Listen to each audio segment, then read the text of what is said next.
Coming up, I'm going to reveal a connection hack that will make the introvert, the extrovert, all of us really good at making great connections. And then the death of a Wells Fargo employee and how jarring it is for where we are in the world of work.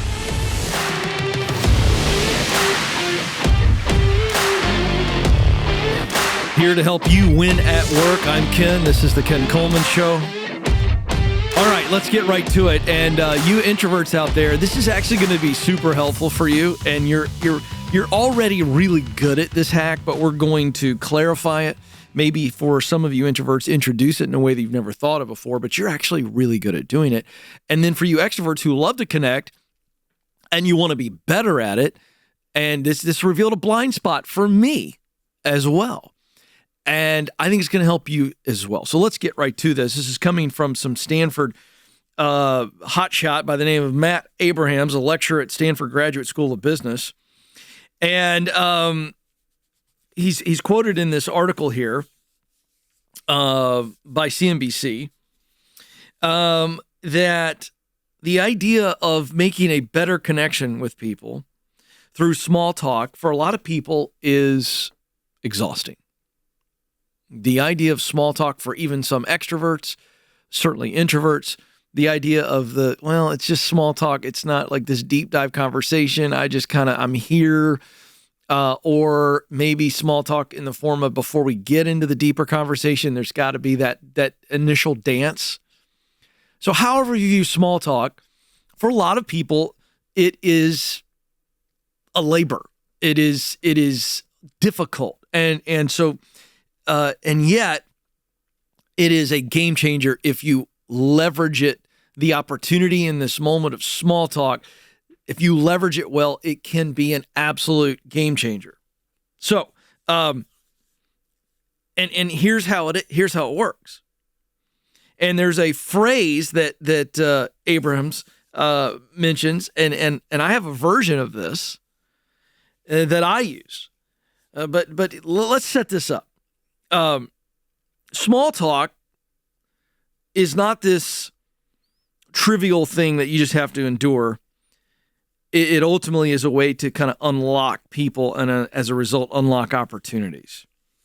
And it's a moment to discover shared interests and values is the way that Abrams puts this, and allows us to have a much better connection. Now, a survey conducted by Introvert in Business revealed that 74% of introverts don't like small talk, and 23% of extroverts don't enjoy it either. A 2022 Pre-Ply survey found that 71% of Americans prefer silence to small talk, and that sports and current events are topics they dread most. So this is fascinating. So it's important. The reason I bring up this data is if you fall in that category, whether you're the introvert who doesn't enjoy it or even the extrovert doesn't enjoy it, but you look at 71% of Americans prefer silence to small talk. So why is that? And I think part of the answer is revealed in this other piece of analysis, that sports and current events are topics they dread most. So I thought about that. So what's beneath that? It's insecurity. It is fear of conflict. So if a sports topic is of dread to somebody thinking small talk, I can tell you right now, they're not me, Bob, because I'll talk sports with anybody, anytime, anywhere. Like even if I were to go to New Zealand and they start talking about rugby, I'm in. I don't know much about rugby. I've watched maybe 3 matches my whole life. But Alex, if somebody starts talking to me about rugby, I promise you, I'm in. All right? So, but understand this. I don't have an insecurity talking about sports because I like sports and care about sports. But Alex, my erstwhile producer, is probably in the 71% of Americans that small talk about sports and current events are topics you dread most. Is that fair? Very fair. Very fair. And I would say, not picking on Alex, because Alex is in the majority, I'm in the minority. So I'm making a point here, not at his expense. there's a little bit of insecurity because I don't know much about it and I don't enjoy it. So we take insecurity and enjoyment and we go, I don't want to talk about that. Okay. The second thing is the fear of conflict. All right. Now I'm going to flip it. I said I'd talk sports with anybody, anywhere, anytime. This might surprise some of the people in the booth, but I'm at a place now where I won't talk current events with just anybody, anywhere, anytime. Yeah, Bob. Bob is like, wow. Let me tell you why. The public discourse around current events, and I'm talking about politics and cultural issues, the public discourse has changed so dramatically in America that I'm not interested in getting into a back and forth with somebody who can't actually have a healthy conversation. But why do you think what you think? But if everybody wants to take shots and accuse, and by the way, this is happening because I'm a public figure now, and I made a comment recently about the national debt, and on the Ramsey show, I didn't take a party position, and I got some absolute freak just stalking me on Instagram right now, making accusations about what I believe, who I vote for. Guy has no idea who I vote for. No clue. His accusations are wrong, but he's telling me. So my point is like, I'm not interested in that small talk. I'm not interested in that. All right. Now I've made my point, but those are the reasons. There's some insecurity. There is some lack of interest. And then there's this, I don't want to be in conflict. All right. Now let's flip that, because what if that small talk isn't about those kind of topics, sports or current events or whatever? What if we flip it and we make it about the person we're talking to? What if we flip it? I don't have to lead with it. You root for a sports team? Right? You like talking politics? You know, whoa. What if we just make it about them? And here's what it does. This is, again, from Abrams. When we use this magical phrase that I'm going to reveal right now, and he says it's tell me more. But before we get to the tell me more, we've got to start with hey, so what do you spend your time on? What do you do for a living?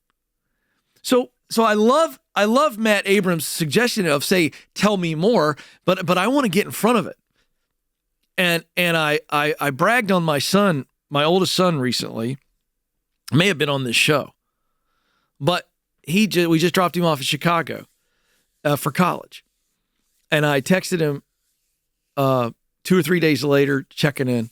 What are you enjoying the most? He said, meeting new people. And it triggered in me a memory of our oldest son, Ty, who is just really gifted at meeting new people. And I've watched him do it. And he always leads with a question about them. And we all get this. This is not some ninja technique he's using that nobody knows, but he's just really, really good at it. And so on the front end, you've got to ask him about them. And then when they begin to tell you about them, you follow up with, tell me more. This phrase, tell me more. And here's what it does. Tell me more is a support response. It supports what the other person is saying. The opposite is a shift response. In other words, and I've been guilty of this many, many times, and I'm calling this out because I think it'll be helpful for all of us. When someone's telling you something about themselves and you say to them, tell me more, you are supporting them. But many times someone will tell us something about this, and in our desire, and I'm an extrovert, and I'm a guy who likes to connect and find commonality, but what I will do sometimes is jump in too soon. And so let's say I'm asking Bob something and he's telling me about something he's doing, a hobby, and instead of me saying, tell me more, I go, well, I tried that once, and I just made it about me. And so I shifted all of the focus off of Bob onto me. And that's where we can lose opportunity for meaningful connection. This is really huge. So by giving a person the space to speak and inviting them to share more by saying, tell me more, you're not taking the ball from them, but handing the ball back, if you will. Tell me more. Then what happens is a deeper connection, a much deeper connection. Fascinating study here. And then we're going to apply this practically to connecting to win. according to Time magazine and a study by Toronto graduate named Gillian Sandstrom. It was found that when people did a week-long scavenger hunt in which their sole purpose was to find, approach, and talk to strangers, they grew more optimistic and confident about their conversational skills every day. Here's my point. By using the phrase, tell me more, by asking people about them in your connections, the actual result is you're going to get better at conversation, which means better at connection, and you're going to have more confidence to keep doing it. And the more you're connecting, genuinely connecting with people, the more opportunities are going to come your way. You connect for opportunity after opportunity after opportunity. That's the formula.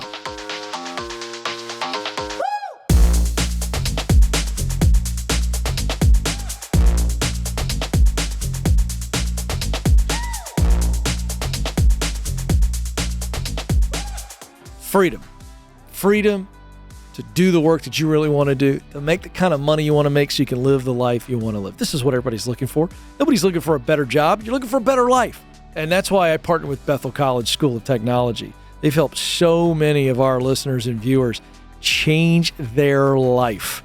And now they've got an exciting opportunity for one of you lucky listeners. It is a full scholarship. That's right, a full scholarship for one of their programs starting this January. Now, for those of you who may not win the scholarship, hey, you could still get a 10% discount just for filling out an application.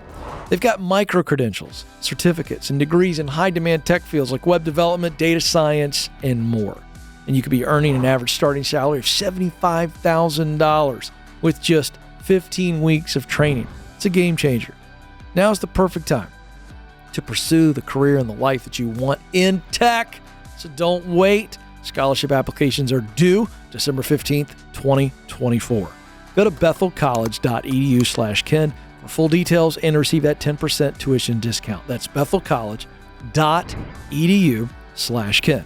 Terms and conditions do apply.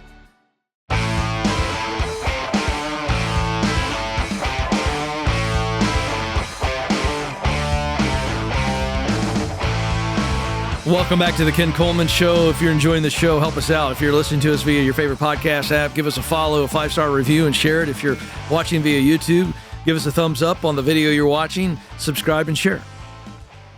All right.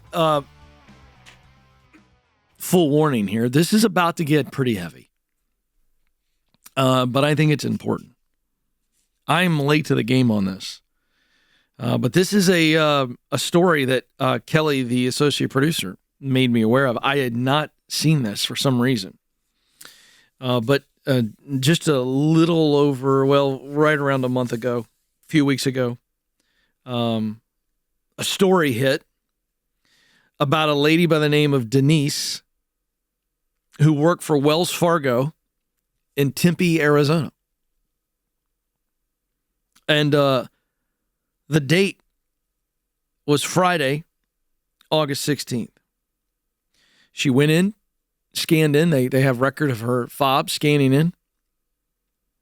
And there's no record of her scanning out. The reason there's no record of Denise scanning out is because she died at her desk at some point. After scanning in on Friday, August the 16th, her body was not found until the following Tuesday. So presumably she died on Friday. She was not going to stay the night. So if she died on Friday, and we can presume that she did, they did not find her body until Saturday, Sunday, Monday, Tuesday, 3.5 days later. That is obviously sad. But it is greater than sad. It is pathetically awful.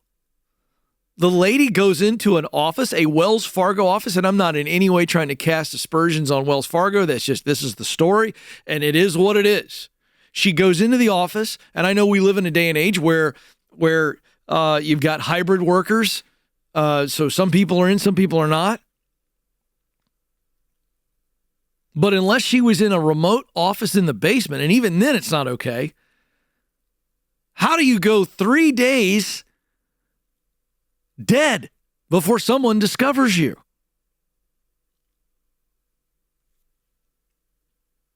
And it's a sad situation. I don't know what was going on relationally. I don't know anything about this.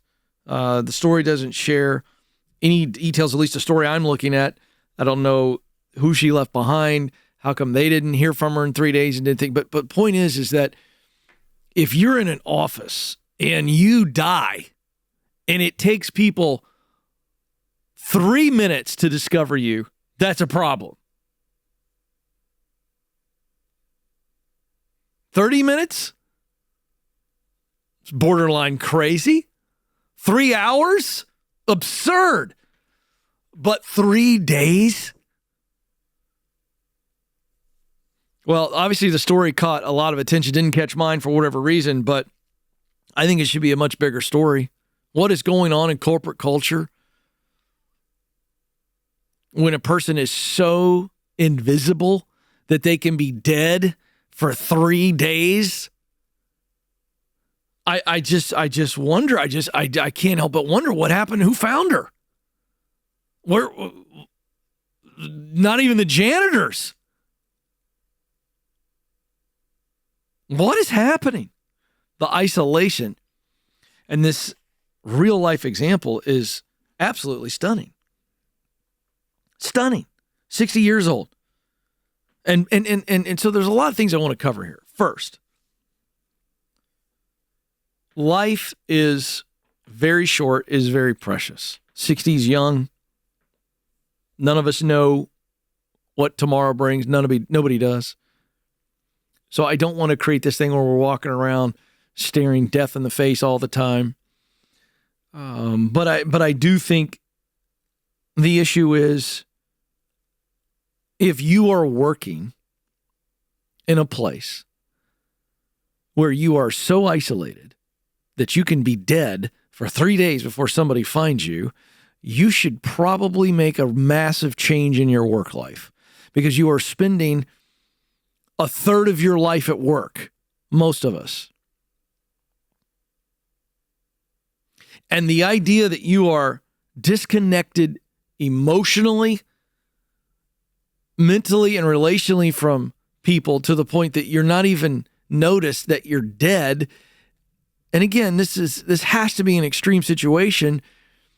There has to be some type of circumstances to where this would happen. I have to believe that, but here's the reality. I could very well be wrong.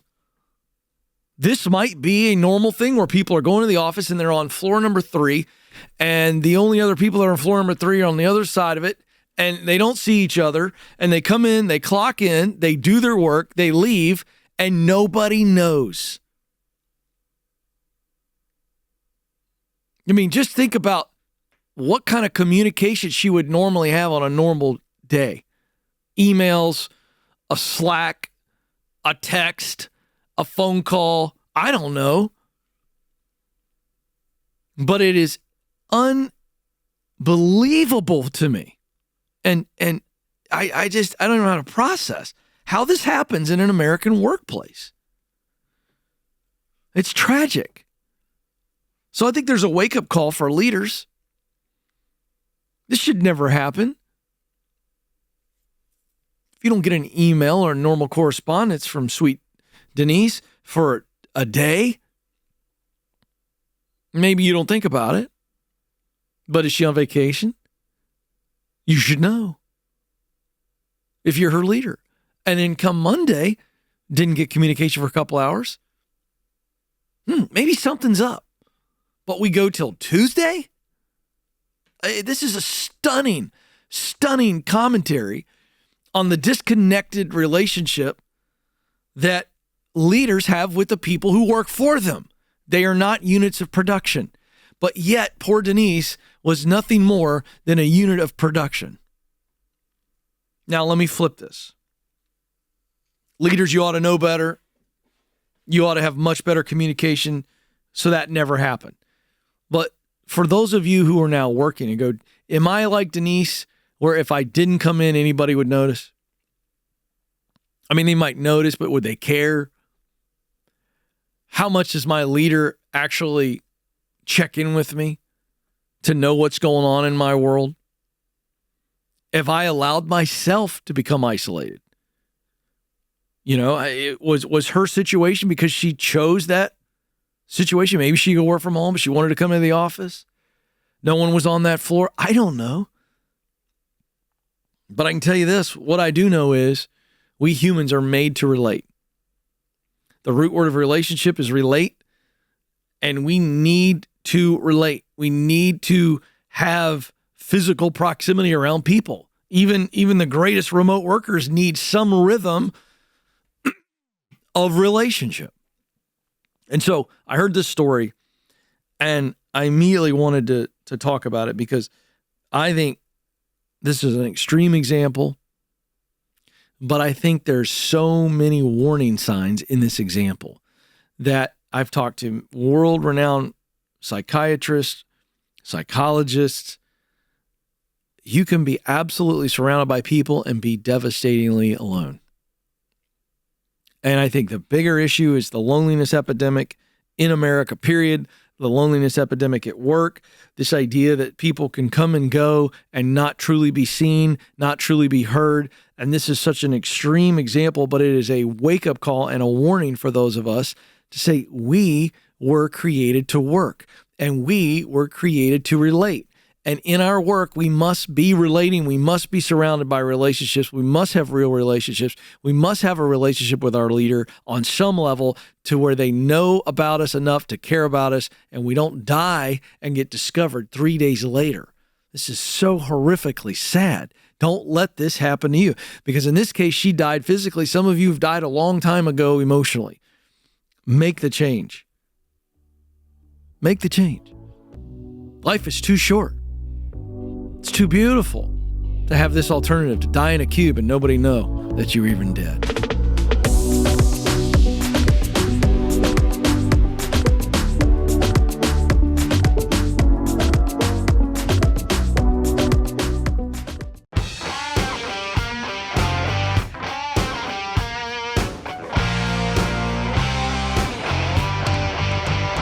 All right, let's go to Fred, who's joining us on the line now in Columbus, Ohio, for a coaching session. All right, Fred, what's the story? How can I help today? Good afternoon, Ken. Hey, thanks for taking my call. You bet. Good to talk with you today. Hey, there's this local 18-year-old boy, and he's looking for a job. I knew him previously, like when he was about 14 years old. He grew up in kind of a rough home life. His dad wasn't present, didn't have any father figure in his life. About 4 years, he moved out of the area, got us in trouble, was in juvenile detention for a while. Now he's back in the area, and he's looking for a job. So basically got out of the system, turned 18 years old, got out of the system. And I'm wondering if it's wise to hire him and take him on and teach him how to work, if it's worth the disruption to the rest of my guys, the rest of the company, or something like that. Yeah. What do you think the disruption would be? Mild, medium, and large?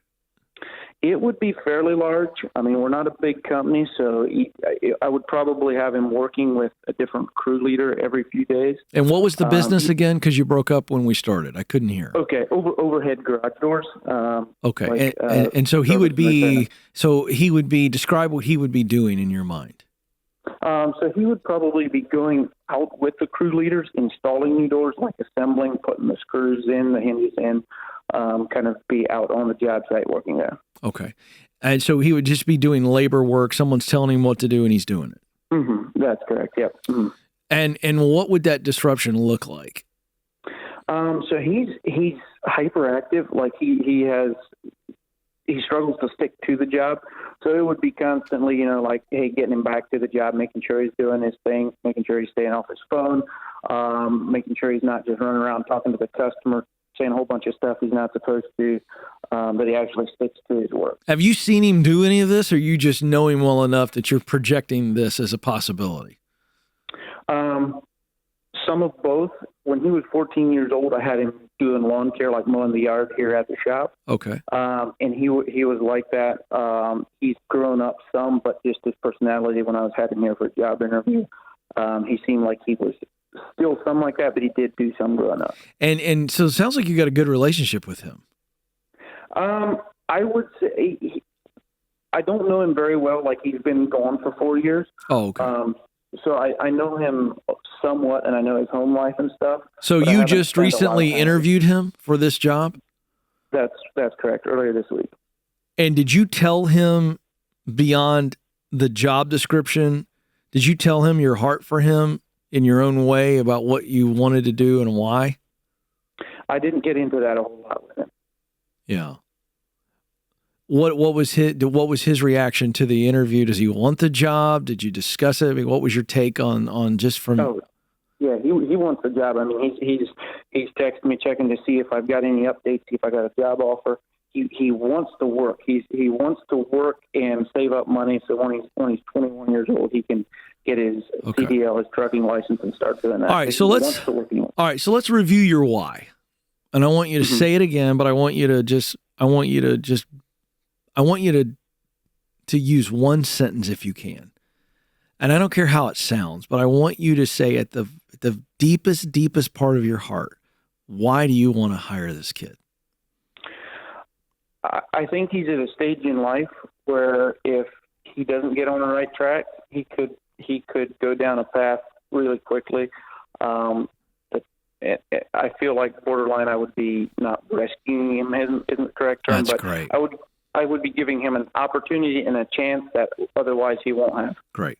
And do you believe he's had any kind of fatherly help at all to have some just basic work ethic issues? And do you think he's had any of that before? Very little. All right. I think you should hire him. I think you should hire him. And I'll tell you why. Mm-hmm. Okay. I think you should hire him because I think there's a prompt in your heart, and I think it's really clear, and I think it's really good. Mm-hmm. Now, the reason I asked you to say that to me is that's what I assumed I was going to get from you. Mm-hmm. You have to almost write that down. Okay. Mm-hmm. And almost look at it once a day. Mm-hmm. In the early days of him maybe doing some things that are not good, you've got to remember your why. And I would also tell you it's probably a good idea to bring in, you said it's a small company. I personally would do this. I'm not telling you you have to do it, but this is what I would do. Okay. I would write out my why, the heart behind why you want to hire this kid. Because I would change the word from hire to help. And if you look at it as I'm helping this kid versus hiring this kid, I think it's a very different mindset. And I also believe this is a short-term play anyway. Even if you work for 2 to 3 years to help get him set up to go do his CDL, you're going to have an investment in this kid for the rest of his life. And I think this is big-time stuff, man, and I applaud you. But I think you're going to have to mentally remind yourself. So I'd write it down on paper, and I'd put it somewhere I can see it. And I'm putting down my why and why I'm hiring this kid. Number 2, I would get the rest of the team in, and I would tell them. And I'd say, guys, let me just tell you what I'm about to do because I want your help. Okay? This is not a charity thing. This is a conviction thing. I've got a connection to this kid. I believe I've got to do everything in my power to help him. Let me tell you what that is. I'm going to hire him. I'm going to be personally responsible for him. He may be out on jobs with you, and in those moments, you are there to correct and coach him. But to the extent that he is a continual problem, I will deal with that. So let me state out of the gate, I'm not going to let this turn into some type of massive disaster. Okay? I don't believe it will.